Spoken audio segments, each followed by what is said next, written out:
Hello, and welcome to the 191st episode of Gaming Talk. On this episode, I'm going to be discussing and giving my thoughts on Transformers Battlegrounds. Let's get into it. Ever since Rise of the Dark Spark, there hasn't been all that much in terms of Transformers video games. We've been all kind of waiting for more information on the upcoming Transformers Reactivate game, so of course, a release like Battlegrounds probably flew under the radar of most people. Plus, this is a game based on Cyberverse, so the older Transformers fans are pretty much going to ignore that, as many see that show as a show only for a younger audience. I've had this game on my radar for a while, and I'm glad I've been able to finally get around to it and completing it. I was a little nervous because it's a turn-based strategy game, and I'll be honest, most turn-based strategy games I've played, I've done so with trainers because I think most strategy games are not balanced, so I like turning things in my favor, and if you have a problem with that, it's my game that I bought with my money, and I will enjoy it how I want to. To my surprise, I wasn't able to enjoy the game without the need for a trainer, as it's really that easy of a strategy game, and I'm all for it. But I find that being an extremely easy strategy game is both a good and a bad thing in the case of this game. It's good because being based on Cyberverse and having a much younger viewer base, it's a good game for younger people who might be fans of the shows and interested in the game. It's good that, a child and their parent could sit down together and work their way through the game without having all that much difficulty. That's great, honestly, and that could also get them into other turn-based strategy games like XCOM or various Warhammer games and so on.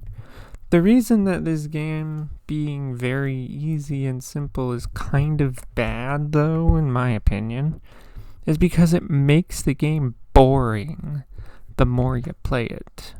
The mechanics in Battlegrounds they teach you is moving, ranged attacks, melee attacks, ultimate attacks, and healing, and that's pretty much it. It doesn't add any more mechanics or make things more complicated like some strategy games do.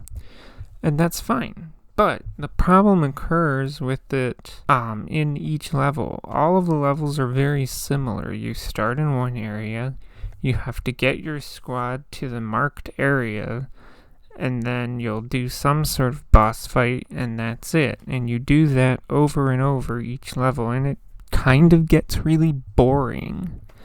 Especially the getting from the start area to the marked area, because your squad's always outnumbered, there will always be infinitely spawning Decepticons, and the game will always be telling you that you can't defeat all the enemies, which is true, and that you need to just get to the marked area. And you know what? Every time I usually have at least one squad member go down when doing these, and I really hate that, but, this game doesn't do permanently dead. They just kind of come back after a turn or two, which is good, I guess. But I think that is the biggest downside of Battlegrounds, is that it just got more and more boring as I kept playing. I honestly wanted to stop playing, but I made myself get all the way through it. The levels consist of going mostly the same thing, and they always end with the boss fight, as I said. I also find it strange with this game that the squad is made up of 3 Autobots. Most turn-based strategy games that I've played have a squad of 4 or more, so that's why I find it very odd that this game does a squad of 3.